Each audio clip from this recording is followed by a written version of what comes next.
এদিকে একটু আসো, একটু জল ঢেলে দিয়ে যাও তো।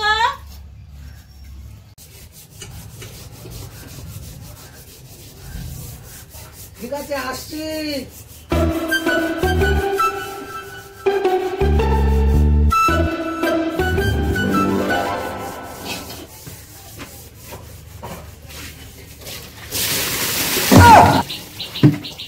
এটা তুমি কি করলে?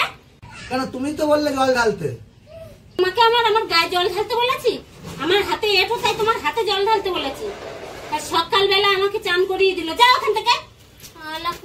কোন আমার কপালে জুটেছিল শালা আপদ মার্কা লোক, সহ্য করতে পারি না আমি। সব জ্বালিয়ে পুড়িয়ে খায় আমাকে একেবারে। পাগল কথা একটা হয়েছে, একদম মাথাটা আমার খারাপ করে ছেড়ে দিল।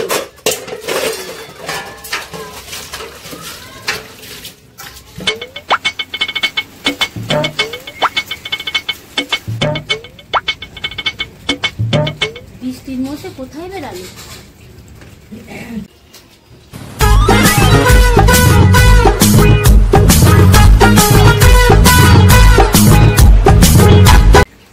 তুমি বৃষ্টির মধ্যে বালতি নিয়ে জল নিয়ে কোথায় যাচ্ছ? বালতি নিয়ে কোথায় যাচ্ছি না যাচ্ছি তোমার দেখে লাভ নেই। আমার কাজ আছে, তোমার যা কাজ আছে ঘরের কাজ তুমি করো।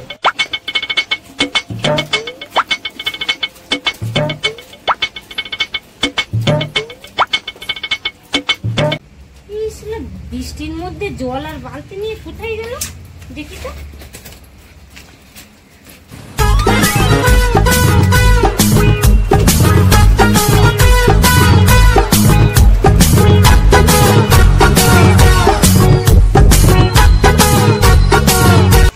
এই তুমি বৃষ্টির মধ্যে কি করছো?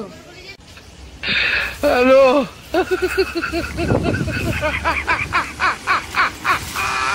অনেকদিন গাছে জল দিই না, তাই গাছে জল দিচ্ছি। কি তার কাটা লোকের পাল্লায় পড়লাম। সারা শুকনোর সময় গাছে জল দিল না, এখন 7 দিন ধরে বৃষ্টি হচ্ছে, এখন তোমার গাছে জল দেওয়া লাগছে। তোমার গাছে জল দিতে হবে না তো তুমি ঘরে চলো এখন।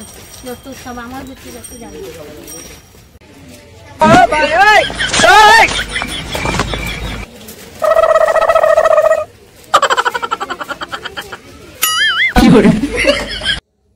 কম্বলটা না বিশাল ময়লা হয়েছে, যাই কেচে দিয়ে আসি। এই কম্বল নিয়ে আবার কোথায় যাচ্ছ তুমি? কম্বলটা বিশাল নোংরা হয়েছে, তাই কাচতে যাচ্ছি আমি। এই লোক নিয়ে আমি কি করবো? এই বৃষ্টিতে একবার গাছে জল দিতে যাচ্ছে, একবার কম্বল কাটতে যাচ্ছে। এই পাগলামিটা আমি আর সহ্য করতে পারছি না। এই তোমার কম্বল কাটতে বলে দাও। চাই না, সহ্য করতে পারি না। বৃষ্টির মধ্যে গাছে জল কম্বল কাটে চালিয়ে মানে আমার